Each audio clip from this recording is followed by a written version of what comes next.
গত কয়েক মাস ধরে বা বলা যায় গত কয়েক যুগ ধরে আমাদের অনেকের মনে একটা প্রশ্ন আগুনের মতো জ্বলছে। আমরা যখন সোশ্যাল মিডিয়ায় রক্তাক্ত শিশুদের ছবি দেখি একটি পুরো জনপদ ধুলোয় মিশিয়ে দেয়া হচ্ছে, তখন আমাদের বুকটা ফেটে যায়। আর ঠিক সেই মুহূর্তেই আমাদের অবচেতন মন আকাশের দিকে তাকিয়ে একটাই প্রশ্ন করে, হে সৃষ্টিকর্তা, তুমি কি দেখছো না? তুমি যদি সত্যিই পরম দয়ালু হও তবে এই নিষ্ঠুরতা কেন? তুমি যদি সত্যি সর্বশক্তিমান হও তবে কেন এই যুদ্ধ থামাচ্ছ না? আসসালামু আলাইকুম। দর্শনের ইতিহাসে একটি প্রশ্ন আছে যার উত্তর কারো কাছে ওইভাবে নেই। দর্শনের ভাষায় এই প্রবলেমটিকে বলা হয় দ্য প্রবলেম অফ ইভিল বা ইপিকিউরাস প্যারাডক্স। এই প্রবলেমটিকে আইডেন্টিফাই করা হয় একটি সহজ প্রশ্ন দিয়ে। প্রশ্নটি হলো, যদি ঈশ্বর সব জানেন, সব পারেন এবং তিনি পরম দয়ালু হন, তবে পৃথিবীতে এত দুঃখ কষ্ট কেন?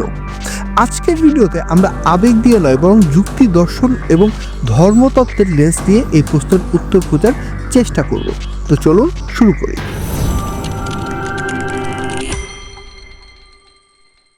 একদম গোড়া থেকে বলতে গেলে দর্শনের সবচেয়ে শক্তিশালী যুক্তিটি হলো ফ্রি উইল বা স্বাধীন ইচ্ছা শক্তি।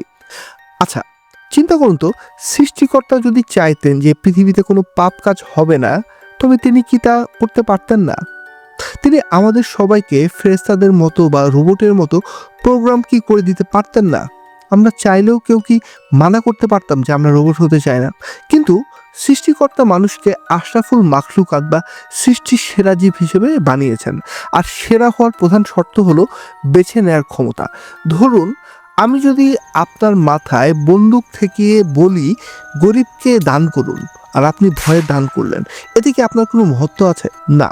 মহত্ব তখনই থাকে যখন আপনার কাছে দান না করার বা চুরি করার অপশন থাকে, কিন্তু আপনি সেটা না করে ভালো কাজটা বেছে নেন। এখন আসি গাজার কথায়। যদি ঈশ্বর প্রতিবার গাজার ইস্যুতে হস্তক্ষেপ করতেন, তাহলে কি হতো? ধরুন, যখনই কোনো ইসরায়েলি সৈনিক ট্রিগারে চাপ দিবে, অমনি বন্দুকটা ফুলে পরিণত হবে, অথবা আমেরিকার ছোড়া বোমাটা আকাশে মিলিয়ে যাবে এমনি। তাহলে কেমন হতো? আপনি হয়তো বলবেন, পৃথিবীতে তাহলে হত্যা বা পাপ করা অসম্ভব হয়ে যেত, তাই তো? কিন্তু চিন্তা করুন, যেখানে পাপ করা অসম্ভব সেখানে ভালো মানুষ হওয়ার কোনো অর্থ কি আদতে থাকতো? আমরা সবাই তখন বায়োলজিক্যাল রোবট কি হয়ে যেতাম না? গাজায় যা ঘটছে তা ঈশ্বরের তৈরি দুর্যোগ নয়, এটা ভূমিকম্প বা সুনামি নয়, এটা মানুষের তৈরি।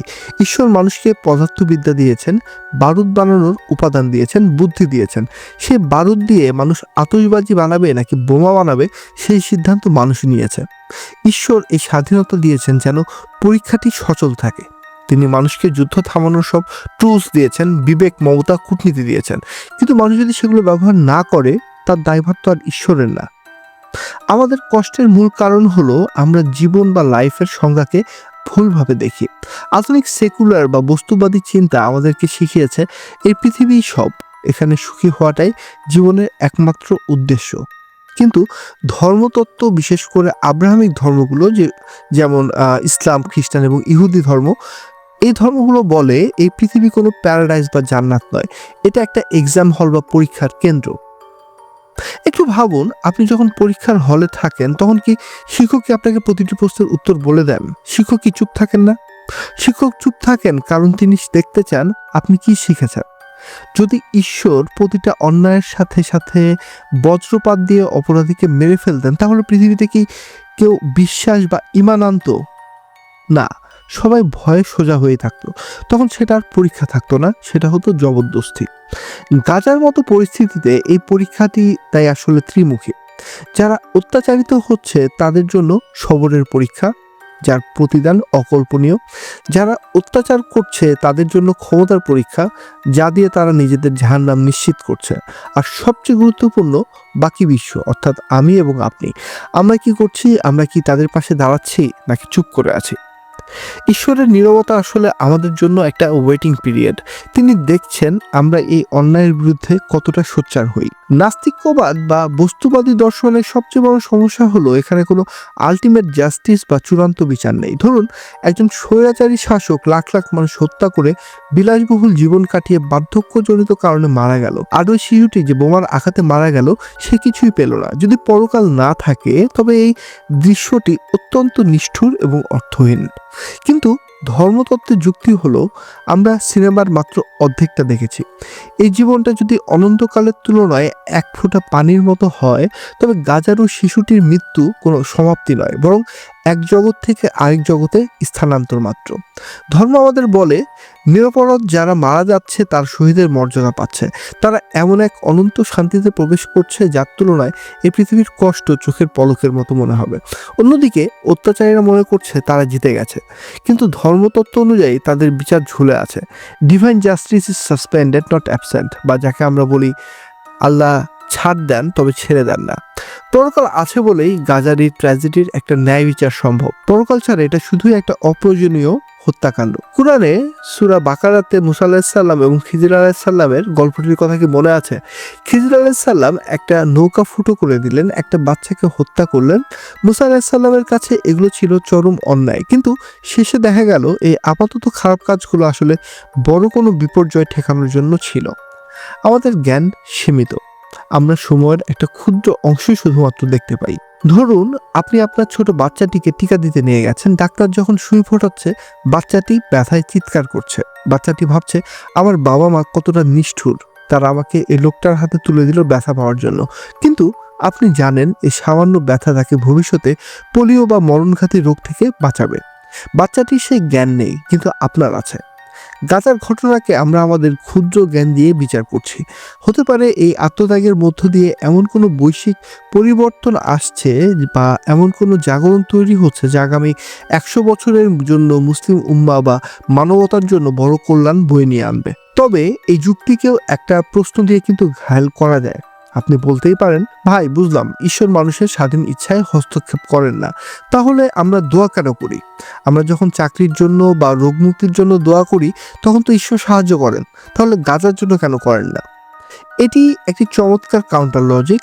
এর উত্তর আমাদের বুঝতে হবে দুটি ধারণার মাধ্যমে।